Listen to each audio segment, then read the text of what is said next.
Le casting de personnages des Anneaux de Pouvoir est composé de visages familiers de l'histoire de Tolkien, ainsi qu'un certain nombre de personnages originaux. Avec plusieurs d'entre eux absents pendant le troisième âge de la Terre du Milieu, il est inévitable que la série du Seigneur des Anneaux présente des morts majeures au cours de ces 5 saisons prévues. Avec la fin de la saison 2 couvrant le siège d'Eregion, certains d'entre eux sont susceptibles de trouver leur fin dans les 2 prochains épisodes. Sur la base des écrits de Tolkien et de tout ce que la série Amazon a mis en place, il existe certains personnages dont la chute semble plus probable que d'autres. Des personnages comme Galadriel et Elrond doivent survivre et continuer à défendre la Terre du Milieu, mais plusieurs personnages de Tolkien n'atteindront pas le troisième âge, et des personnages de la série Amazon pourraient périr chaque fois que les scénaristes le décideront. Myrddania est un personnage original des Anneaux de Pouvoir, bien qu'elle soit basée sur l'histoire de Tolkien. En tant qu'assistante de Celebrimbor dans les régions, il semble plausible qu'elle meure lors de la chute de la forteresse elfique. Après tout, les personnages qui y résident ne sont pas préparés à affronter les forces d'Adar, ce qui les désavantage grandement. Bien sûr, les inquiétudes de Myrddania concernant le comportement de Celebrimbor pourraient également la faire tuer. Si elle se méfie trop d'Anatar, il pourrait bien l'éliminer lui-même. Une telle tournure ferait certainement comprendre à quel point Sauron est impitoyable. Alternativement, l'intérêt de Sauron pour Myrddania pourrait être ce qui lui sauvera la vie. Bien qu'il soit difficile de dire où ira son scénario à partir de là, je suppose que les Anneaux de Pouvoir pourraient l'utiliser pour montrer comment Galadriel se serait comportée si elle avait accepté l'offre de Sauron à la fin de la saison 1 des Anneaux de Pouvoir. Son temps avec le méchant du Seigneur des Anneaux sera cependant destiné à se terminer par une tragédie. Donc Myrddania ferait peut-être mieux de périr à la fin de la saison 2. Adar est l'un des méchants les plus intrigants de la série, mais je ne le vois pas dépasser la moitié de celle-ci. En fait, je pourrais facilement imaginer sa mort avant la fin de la saison 2. La série a déjà jeté les bases de ça puisque Galadriel note que Sauron espère qu'Adar attaquera Eregion. C'est parce qu'il a besoin d'une armée qu'il a probablement l'intention de prendre celle d'Adar. Nous savons que les orques finiront par suivre Sauron et la chute d'Eregion est une excellente opportunité pour y parvenir. Adar pourrait périr pendant le conflit imminent, laissant les orques sans personne pour les mener. Sa mort aurait également un sens sur le plan narratif, car l'accent mis par la série sur Sauron devrait grossir davantage à mesure que la série se poursuit. Cela signifie faire de lui le méchant central par rapport aux antagonistes mineurs de la série. Et avec la saison 2 introduisant un sorcier noir à l'est, je me demande combien de temps la série Amazon pourrait équilibrer toutes ces menaces.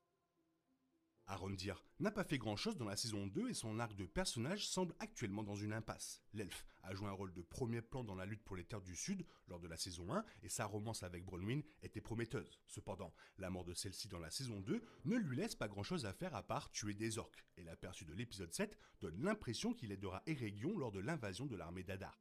J'aimerais que cela conduise à une histoire beaucoup plus intéressante pour le personnage car il a beaucoup de potentiel. Toutefois, son implication dans le conflit à venir pourrait lui permettre de connaître une fin prématurée. Étant donné à quel point son scénario a semblé sans but cette saison, il ne serait pas totalement surprenant que les scénaristes empruntent cette voie. De plus, sa mort pourrait pousser Théo plus loin vers son destin qui semble de plus en plus l'impliquer à devenir un spectre de l'anneau. Le roi Durin III est de plus en plus instable après avoir reçu un anneau de pouvoir, et il pourrait connaître une fin tragique avant la fin de la saison 2. L'histoire de Khazad-dûm devient plus sombre au cours de la deuxième saison, et son sentiment d'appréhension pourrait très bien contribuer à la disparition de Durin III. Il devient gourmand et ignore les avertissements de son fils, et cela pourrait directement contribuer à sa mort lors des 2 derniers épisodes de la saison 2. La taquinerie balrogue de Sauron signifie qu'il pourrait utiliser la créature contre les nains, et le roi Durin III pourrait être la cible de la colère du monstre. Même s'il n'est pas directement attaqué par le balrog, Durin III pourrait se retrouver trahi par son propre peuple. Bien que son fils soit réticent à l'idée de le retirer du trône, les autres nains n'ont peut-être pas de telles réserves. Quelle que soit la manière dont l'histoire de Durin III se déroule, cela se produira probablement le plus tôt possible, ne serait-ce que pour faire avancer l'histoire de Durin IV. Un autre nain important qui pourrait mourir pendant la saison 2 est Narvi, même s'il vient d'être présenté. La principale réalisation de Narvi dans l'histoire de Tolkien est la création des portes de Durin, et nous voyons leur création lors de la seconde saison. On ne sait pas exactement ce que la série Amazon fera d'autre avec Narvi, mais je peux le voir être radié au cours des 2 derniers épisodes. Il fait peut-être partie des personnages qui aident Eregion, et il pourrait périr en tentant d'aider les elfes. Alternativement, Narvi pourrait mourir en creusant trop profondément dans les mines de Khazad-dûm. Durin IV avertit le nain de désobéir à son père, mais Narvi refuse d'écouter le prince et sa femme. S'il continue à creuser, il pourrait constater par lui-même que leurs craintes sont justifiées. Tuer Narvi serait un excellent moyen d'augmenter les enjeux de l'histoire de Khazad-dûm, surtout si Durin III apprend sa mort et choisit quand même d'aller de l'avant avec son projet minier. Je ne suis pas sûr que la mort de Narvi sera puissante avec le peu de temps qu'il a eu jusqu'à présent dans la série, mais elle pourrait faire avancer l'histoire. L'étranger fait des rêves inquiétants à propos des pieds velus dans la saison 2, et je crains que Poppy ne soit en danger dans les 2 derniers épisodes. L'étranger dit à Tom Bombadil que Nori et Poppy seront mortes s'il ne revient pas vers elle. On ne sait pas si cette prémonition est exacte, mais Tom est certainement confiant dans l'exactitude de telle vision. Bien sûr, il est probablement trop tôt pour tuer Nori dans la série, Poppy en revanche pourrait être tuée pour faire avancer le récit de Nori.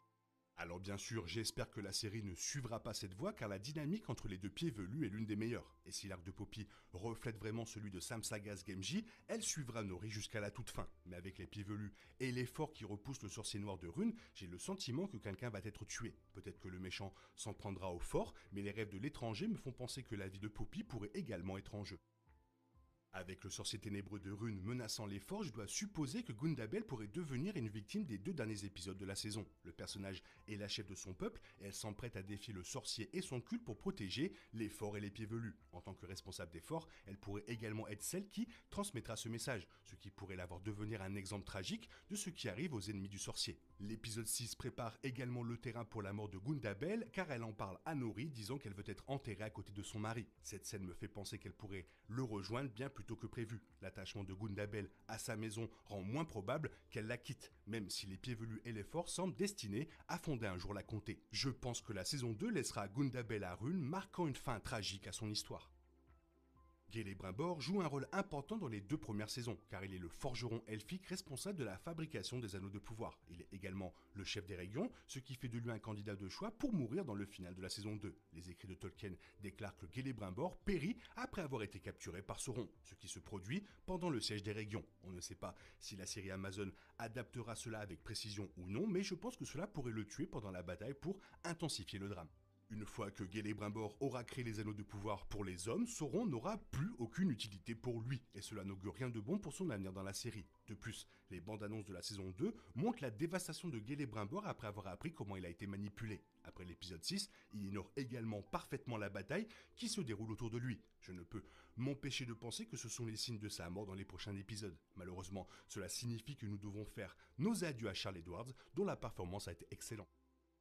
Faut tuer des personnages car la saison 3 sera pratiquement, je pense, à Numénor. Toi, qu'est-ce que tu en penses? Qui vois-tu mourir à la fin de cette saison? Fais-le moi savoir dans la zone commentaire. Sinon